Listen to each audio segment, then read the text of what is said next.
This is Charlotte. She's going to tell us a great story. So we're in Tucson, Arizona. We're about 50 miles away from the border, and we're at, where are we right now? Casa Maria Free Soup Kitchen. Okay. Catholic worker kitchen. You can sit here. Oh, no? Okay. Oh, goodness. Well, I was just going to tell you about the story of Our Lady of Guadalupe, who in 15, I'm not sure, 33 or something like that, Juan Diego, a poor Mexican man, Mexican Indian man, Spanish Indian, was walking. He was going to Mass in the morning, and all of a sudden a lady stopped him, and a beautiful lady, Indian lady, young Indian woman, and she asked where he was going, and he said he was going to Mass. And so I'm going to make it shorter then, so you don't have to have all of it in. But anyway, she told him that she would like him to go tell the bishop she wanted a church built there. And so he went and talked to the bishop, who didn't listen to him at all. And so he came back to tell her, and she said he wanted a sign. So she said, okay, go up to the side of the mountain, and there were, see what you find. And so he went up the mountain, and there were beautiful flowers, and they were flowers actually from Spain. They were all up there, all kinds of different beautiful flowers and roses. And so he picked them and gathered them into his tilma, and brought them back to the lady, and she said, now you take this to the bishop and show him, and that'll be the sign. So that's what he did. He took them to the bishop, and when he let the flowers down, the flowers all fell out, but on his tilma, which wasn't like a poncho, it was like a real long, and then it came up, you know. So it showed the same picture of the beautiful woman that he had seen. And so that picture, to this day, it's right over here. It's a statue of it. You're taking pictures, I don't know, but this is a picture of it.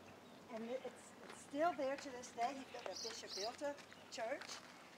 I saw a lizard. The picture is still to this day. It's there all these years, and it was just on a real rough material, like a cactus, made from cactus fiber. And so no one knows how it's lasted all these years.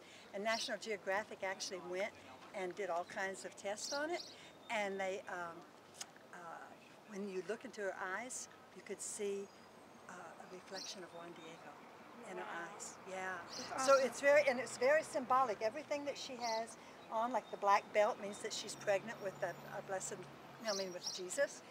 And she's standing in front of the sun, which the Aztecs worshipped in. So it's not like she got rid of the sun. It was just that Jesus really, or God, you know, is more important than the sun, and standing on the moon, which was something else that they worshipped. And the angel that's standing holding her up has her cloak on one side, which stands for heaven, and then the other side of her dress, which is heaven and earth. So it was very symbolic to these Native Americans. So they incorporated the other cultures into it. They did, absolutely. Okay. And over, I forget it, but it's like millions of people were converted at this point by Our Lady of Guadalupe, and that's why and she came as a poor Mexican woman. And that's why it means so much to the Mexican people. That's so interesting. Because at the time, you know, Spain had just conquered Mexico, and the indigenous people were just really down to nothing and considered nothing. Yeah. And so that's the basic story. But it's, you go and you can see the picture still in New Mexico, in Mexico City. Wow, that's so cool. So Charlotte, tell us. I know you were born in Jackson, Mississippi, right? Mm-hmm. And then you grew up in Houston, and then now you live here in Tucson. Tell us, we are going around, hello there. So we're going around, hello fellow agents is what he said, that's brilliant. Can you tell us, we're trying to find out from everyone what a journey means to them. So what is a journey to you? Oh my goodness, you'll have to get into the whole story. Go for it. Well, oh my goodness, it's too long a story to give right here, but a journey means to me a journey of faith. Okay. And then where the Lord leads you throughout your whole life. And so I had to actually leave home because I wanted to become Catholic, and my family, back then, before Vatican II, they thought Catholics weren't even Christian. Right. So I had to leave home at 18, and I ended up getting married at 18 also, and had 8 children, and Wow. My husband became a deacon in the church, and so I have a son. We have 8 children. I have a son who was falsely accused of a crime. Wow. And it just let me see the injustice of the courts, because we spent over $500,000 on lawyers and that sort of thing, and expert witnesses and all of this. And then when they lost, they wanted $300,000 to take it on again. And so anyway, we've gone through 3 trials and all of that money, and it's now been 10 years that Greg's been in prison. Oh, wow. And it just let me see the injustice that's around. That if you have no money, we've always had what we needed. And if someone has no money, no education, no nothing, they have no chance. And the first day Greg spent in prison, jail here actually, he got out. And he said there's something wrong with our justice system when 98% of the people in jail are people of color. And so we've just seen all along the injustice and the really corruption that's in so many of our courts. Wow. So that's been part of my journey. And then when my husband died, which I know he died from a broken heart because of all that was going on, Greg was our youngest son, I sold my house and divided my money with my kids and moved down here to work with the folks here at Casa Maria. That's amazing. So we're still fighting the case. In fact, just yesterday, thinking of the journey, it's been a long journey, the judges, again, in the appeals court have Greg's case, and we have every hope that he'll be freed maybe by June or July. That's awesome. Yeah, so we're real excited about that. Keep that in prayer. Oh, yeah. my goodness.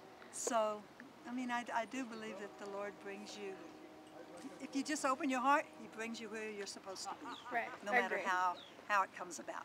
Not always what you want, not your plan, but yeah. So that's my idea of a journey. That's so good. I'm still on a journey. That's awesome. Thank you so much for sharing that with us. Is there anything else you want to say? Well, do you have the story here of, what we do here? Or? No. Well, we're a Catholic, I'll say we are a Catholic worker house, and the idea of Catholic Worker was founded by Dorothy Day. Mm-hmm. And half your time is spent with what we call charity, passing out food and clothes and that sort of thing, but the other half is spent on working for justice, to have the system change so that those things don't have to happen. People can have their own jobs. And so that's the idea, so that's what we do. And so we do feed over 600, or pass out 600 lunch bags every day, and 200 family bags every day. And we have a clothing room, and we have nurses that come twice a week over here and take care of the folks down here. We're setting up a spay and neuter clinic to help with people who have dogs and have no way to take care of them. That's awesome. So